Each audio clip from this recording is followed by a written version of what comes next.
నమస్తే, welcome to వీక్షణం. ఏడాది ప్రజాపాలన ముగిసింది. తెలంగాణ కొత్త లక్ష్యాల దిశగా వెళ్లాల్సి ఉంది. కొత్త పాలసీలు, విధానపరమైన నిర్ణయాలు తీసుకుంటూనే ఆదాయం పెంచుకుంటూ సంక్షేమ పథకాలను అమలు చేయాల్సిన పరిస్థితి. అభివృద్ధిలో తమ పాలనలో మార్కు చూపించేందుకు సీఎం రేవంత్ వరుసగా రివ్యూలు చేస్తున్నారు.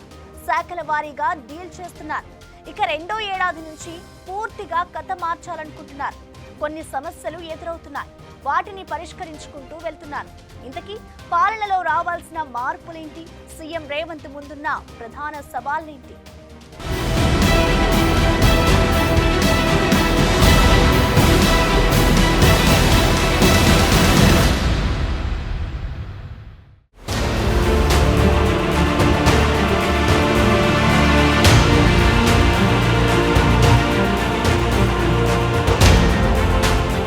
మార్పు కావాలి, కాంగ్రెస్ రావాలి అంటూ నినాదమిచ్చి అధికారంలోకి వచ్చింది హస్తం పార్టీ. మరి ఆ మార్పు కోసం జనం ఎదురు చూస్తున్నారు. పాలనలో తొలి ఏడాది వ్యవస్థలను గాడిన పెట్టడానికే సరిపోయింది. ఇందులోని ప్రధాన హామీలను నెరవేర్చడంపై దృష్టి పెట్టింది రేవంత్ సర్కార్. అందులో మెజార్టీ హామీలను అమలు చేసింది. అయితే ఇంకా చేయాల్సింది చాలా ఉంది. ఫోకస్ సంక్షేమంపైనే కాదు, అభివృద్ధిపైన పెట్టాల్సిన పరిస్థితి. అంతేకాదు, తమ మార్క్ చూపాలంటే మరికొన్ని కొత్త పాలసీలు తీసుకురావాల్సి ఉంది. అటు ఆదాయానికి మించిన ఖర్చు ప్రతి నెలా ఉంది. అలాగని జనంపై పన్నుల భారం వేసే పరిస్థితి లేదు. పకడ్బందీగా వ్యవస్థలు సాగుతున్నాయి. అయితే సీఎం ఒక్కరితో ఇవన్నీ పూర్తి కావు. అన్నీ సజావుగా సాగాలంటే గ్రౌండ్లో పంచాయతీ సెక్రటరీ దగ్గర నుంచి సెక్రటేరియట్లో పాజిటివ్ వేవ్ లోనే పనిచేయాల్సి ఉంటుంది. అందరూ కదలాల్సిందే. ఇవన్నీ స్ట్రీమ్ లైన్ అయితేనే నెక్స్ట్ ఫేజ్ మొదలయ్యే ఛాన్స్ ఉంది.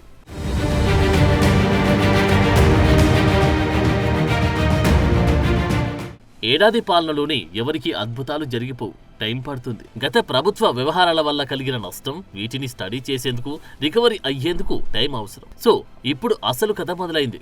ఇప్పటికే విపక్షాలు ఏం పాలసీలు తెచ్చారు, ఏం చేశారు అని నిలదీయడం మొదలుపెట్టారు. అయితే వారికి ఆ అవకాశం ఇవ్వకుండా వెళ్లాలంటే కాంగ్రెస్ ప్రభుత్వం చేయాల్సింది చాలానే ఉంది. అందుకే సీఎం రేవంత్ రెడ్డి వరుసపెట్టి శాఖల వారీగా రివ్యూలు మొదలుపెట్టారు. గేమ్ చేంజర్ చేయాలనుకుంటున్నారు. గతం గతహ, కానీ ఇప్పుడు మాత్రం లెక్క వేరు అని అంటున్నారు.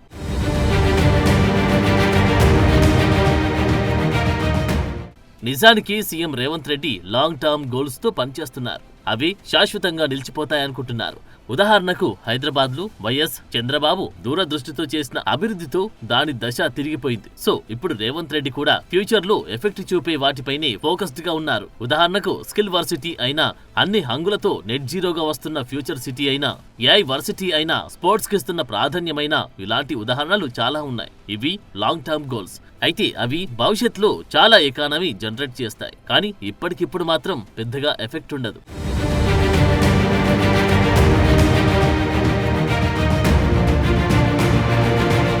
పేదల విషయంలో మాత్రం సంక్షేమం ఎప్పటికప్పుడు అందాల్సిందే. పాజిటివ్ కోణాన్ని జనంలోకి తీసుకెళ్లాల్సి ఉంటుంది. వస్తున్న డబ్బుల్ని 6 గ్యారంటీలు, సంక్షేమం, అభివృద్ధి కోసం కేటాయించేందుకు సీఎం స్థాయిలో చాలానే శ్రమించాల్సి వస్తుంది. అయితే చేస్తున్న పనులను జనంలోకి తీసుకెళ్లేందుకు, ఎగ్జిక్యూట్ చేసేందుకు ఉద్యోగులే కీలకం. స్వయంగా సీఎం రేవంత్ రెడ్డి రెగ్యులర్ గా కమాండ్ కంట్రోల్ సెంటర్ లో శాఖల వారీగా రివ్యూలు చేస్తూనే ఉన్నారు, ఆదేశాలు ఇస్తున్నారు. మరి వాటిని గ్రౌండింగ్ చేయాల్సింది ఆఫీసర్లే. సో ఇంత చేస్తూ ఉన్న ఫీడ్బ్యాక్ అనుకున్నంత స్థాయిలో రాకపోవడానికి ఆరా తీస్తున్నారు. ఫైనల్ గా ఎగ్జిక్యూషన్ లో లోపమున్నట్లుగా ప్రాథమికంగా గుర్తించారు. చాలా మంది ఎంప్లాయీస్ బీఆర్ఎస్ వర్క్ స్టైల్ నుంచి ఇంకా బయటపడడం లేదా అన్నది కూడా ఒక యాంగిల్. 10 ఏళ్లుగా ఒకే ప్రభుత్వం ఉండడంతో ఆ లెవెల్కే పరిమితమయ్యారు. ట్యూన్ మార్చి, గేర్ మార్చి స్పీడ్ పెంచడంలో వెనుకబడుతున్నారా అన్నది కూడా కీలకంగా మారింది. నిజానికి ట్రాన్స్ఫార్మ్ అవ్వాల్సింది, కానీ అంత కాలేదంటున్నారు. కొత్త ప్రభుత్వం వచ్చాక కొన్ని లక్ష్యాలను నిర్దేశించారు. అయితే ఆ స్థాయిలో ఈ ప్రభుత్వ లక్ష్యాలను టార్గెట్ చేయలేదా, నిర్లిప్తంగా ఉన్నారా అన్నది కూడా చర్చనీయాంశంగా మారింది. గతంలో కేసీఆర్ సీఎంగా ఉన్నప్పుడు ఒక స్టైల్లో పనిచేశారు. ఆయన అధికారులకు అప్పుడప్పుడే దర్శనం ఇచ్చేవారన్న ఆరోపణలు కూడా ఉన్నాయి. సో ఆ క్రమంలో కేసీఆర్ మూడ్ చూసి పనిచేసేవారు. కానీ ఇప్పుడు కూడా అదే ఫాలో అవుతామంటే కుదురుతుందా అన్న ప్రశ్నలు వస్తున్నాయి. అధికారులకు పార్టీలు ముఖ్యం కాదు, ప్రజలు ముఖ్యం. వారికి అందాల్సిన సేవలు ముఖ్యం. తాజా ప్రభుత్వం కొన్ని ప్రయారిటీస్ పెట్టుకుంది. పెద్ద ఎత్తున సంక్షేమాన్ని అమలు చేస్తుంది. ఛాలెంజింగ్ గా తీసుకుని రుణమాఫీ చేసింది. అయినా సరే నిర్లిప్తంగా ఉంటే ఎలా అన్నదే పాయింట్. లెజిస్లేచర్ నిర్ణయాలు తీసుకుంటుంది. అయితే ఎగ్జిక్యూషన్ చేయాల్సింది ఆఫీసర్లే. సమగ్ర కుటుంబ సర్వే ఉదాహరణ చూద్దాం. సర్వే ఎప్పుడో జరిగిన కంప్యూటరీకరణ మాత్రం చాలా లేట్ అయింది. డేటా అప్లోడ్ చేయలేకపోయారు. అప్లికేషన్లను ఎప్పటికప్పుడు ఫాలో అప్ చేసేవారు కూడా లేకుండా పోయిన పరిస్థితి. మరో ఎగ్జాంపుల్, ఇప్పుడు రేషన్ కార్డుల జాబితాలో పేర్లు వచ్చిన వారిలో బీఆర్ఎస్ హయాంలో అప్లై చేసుకుని ఎదురు చూసిన వారి డేటాని తీసుకుని అధికారులు పేర్లు పొందుపరిచారంటున్నారు. సో డేటా సేకరణలో అర్హులను గుర్తించడంలో మొక్కుబడిగా వ్యవహారం సాగుతుంది అనడానికి అనర్హుల ఎంపికే నిదర్శనమన్న వాదనలు ఉన్నాయి. ప్రభుత్వం ఎంత పనిచేసినా అధికారుల పనితీరు సరిగా లేకుండా చెడ్డ పేరు రావడం, నిధులిచ్చుకుంటూ వెళ్తే లాభం లేదు. అవి అసలైన పేదవాళ్లకు చెందాలి. ఇక వివిధ ప్రభుత్వ శాఖల మధ్య సమన్వయాలేమి కూడా కనిపిస్తుందంటున్నారు. గ్రామాల్లో పంచాయతీ సెక్రటరీలు వర్సెస్ రెవెన్యూ ఉద్యోగులు అన్నట్లుగా మారింది. పని మాది, పేరు మాత్రం రెవెన్యూది అని చాలా మంది సెక్రటరీలు వాపోతున్న పరిస్థితి. ఇక గ్రామాల్లో విఆర్ఓలు, విఏఓలు, సర్వేయర్లు వస్తారని చెప్పినా అవి వర్కౌట్ కాలేదు. సో ఇటీవలే సీఎం రేవంత్ కూడా ఉద్యోగులకు స్వీట్ వార్నింగ్ ఇచ్చారు. ప్రతిపక్షాల ఉచ్చులో పడితే చివరకు నష్టపోయేది ఉద్యోగులే అన్నారు.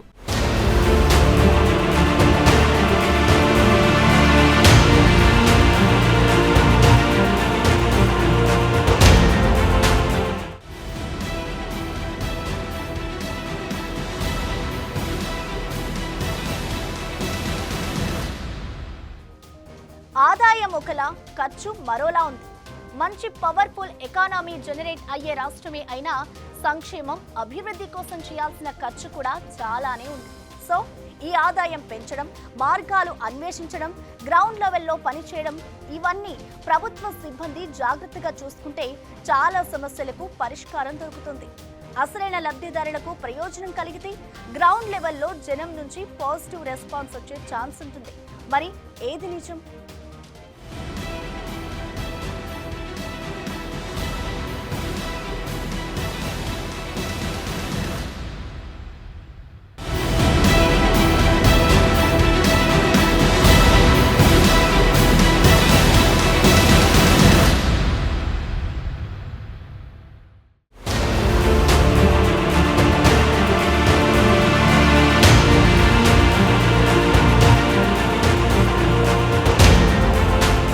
తెలంగాణ స్థూల రాష్ట్ర జాతీయోత్పత్తి 2036 నాటికి $1 ట్రిలియన్ చేరుతుందని వరల్డ్ ట్రేడ్ సెంటర్ అంచనా వేసింది. ప్రస్తుతం జీఎస్డీపీ 15 లక్షల కోట్లుగా ఉందని, వచ్చే 12 ఏళ్లలో అది భారీగా వృద్ధి చెందుతుందని తాజా రిపోర్టుల్లో తేల్చింది.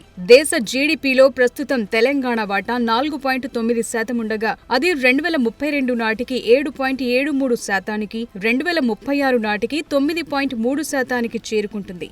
140 కోట్ల దేశ జనాభాలో కేవలం 3% జనాభా ఉన్న తెలంగాణ ప్రోగ్రెస్ ఎంతో ఉంది. తలసరి ఆదాయం జాతీయ సగటుతో పోలిస్తే రెండింతలకు చేరువయింది.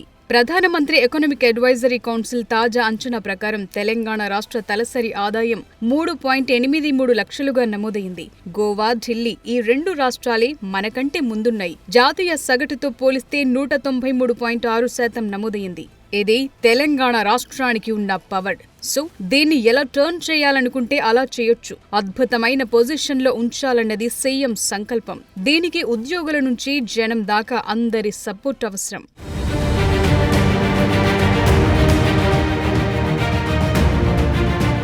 ప్రతి నెల ప్రభుత్వానికి వచ్చే ఆదాయం 18,500 కోట్లు. ఇది సరిపోదు. అన్ని సక్రమంగా నిర్వహించాలంటే కనీసం నెలకు 30,000 కోట్లు అవసరం కనిపిస్తోంది. సర్కారుకు వచ్చే ఆదాయంలో ప్రతి నెల 6,500 కోట్లు ప్రభుత్వ ఉద్యోగుల జీతభత్యాలు, ఇతర అవసరాలకు వాడుతుండగా మరో 6,500 కోట్లు అప్పులు చెల్లిస్తున్నారు. మిగిలిన 5,500 కోట్లలోనే సంక్షేమ పథకాలు అమలు చేయాల్సిన పరిస్థితుంది. ఈ లెక్కన కనీస అవసరాల వారీగా చూసినా ప్రతి నెల 22,500 కోట్లు కావాలి. వస్తున్న ఆదాయంతో పోలిస్తే ఇది 4,000 కోట్లు తక్కువగా ఉంది. సో ఆదాయం పెంచుకుందాం అని పైనుంచి ఆదేశాలు వస్తే సరిపోదు. ప్రభుత్వ సిబ్బంది కూడా సరిగా వర్కౌట్ చేయాలి. కొత్త ఐడియాలు తీసుకురావాలి. ఆదాయం పెరిగేలా జాగ్రత్తలు తీసుకోవాలి. అప్పుడే ఖజానా బాగుపడుతుంది. గత 10 ఏళ్లలో పరిపాలనా వ్యవస్థలో జరిగిన నష్టం జరిగిపోయింది. ఇక ఆ ట్యూన్ నుంచి బయటకు రావాల్సిన అవసరం కనిపిస్తోంది. గత ప్రభుత్వ హయాంలో సీఎం బయట కనిపించటమే గగనంగా ఉండేది. కానీ ఇప్పుడు సీఎం మాత్రం రోజు రివ్యూలు, పర్యటనలతో బిజీగా జనం మధ్యే ఉంటున్నారు. జనం మధ్యే తిరుగుతున్నారు. ఆ లెక్కన అధికారులు సిబ్బందిలోనూ మార్పు రావాల్సిన పరిస్థితి. ప్రభుత్వ ఆదాయం ప్రతి నెల మరో 4,000 కోట్లు పెంచుకోవాలి. సంక్షేమ పథకాలు నిజమైన లబ్ధిదారుడికి చేరేలా చర్యలు తీసుకోవాలి. ఇవన్నీ సాధ్యం కావాలంటే కదలాల్సింది ప్రభుత్వ సిబ్బందే.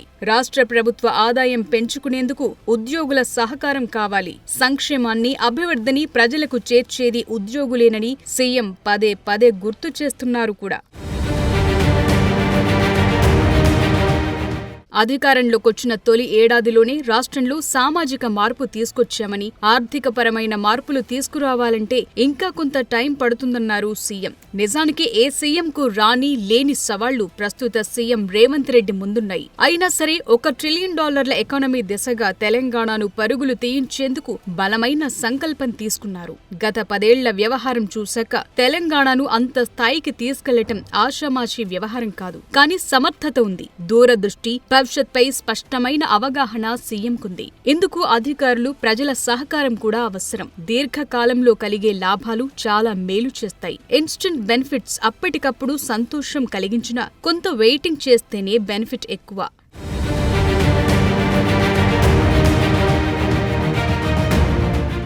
నిజానికి దావోస్లో పెట్టుబడులు కూడా అంత ఈజీగా రాలేదు. చాలా గ్రౌండ్ వర్క్ చేయాల్సొచ్చింది. ఇప్పటికే Telangana clean and green energy policy 2025ని ఆవిష్కరించారు. విద్యుత్ కేబుల్స్ తో పాటు ఇతరత్రా వివిధ రకాల కేబుల్స్ కూడా అండర్ గ్రౌండ్ లోనే ఉండేలా వివిధ ప్రత్యామ్నాయాలు పరిశీలిస్తున్నారు. ఫిబ్రవరి 10లోగా టూరిజం పాలసీ రెడీ చేయాలని ఆదేశించారు. ఈవీ పాలసీ తెచ్చారు.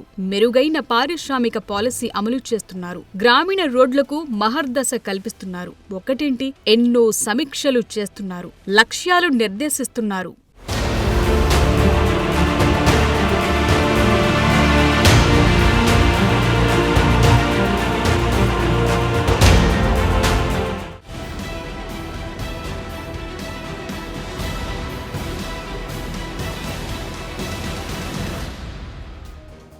లక్ష్యం క్లియర్గా ఉంది, దూరదృష్టి ఉంది, భవిష్యత్పై క్లారిటీ ఉంది. జనానికి చేరువయ్యే విషయంలో అధికారులే ముందుండి నడవాల్సిన పరిస్థితి. మరి సీఎం లక్ష్య నిర్దేశం ప్రకారం వ్యవస్థలు, ప్రభుత్వ శాఖలు నడుచుకుంటాయా అన్నదే కీలకం. For more videos like this, subscribe Big TV channel.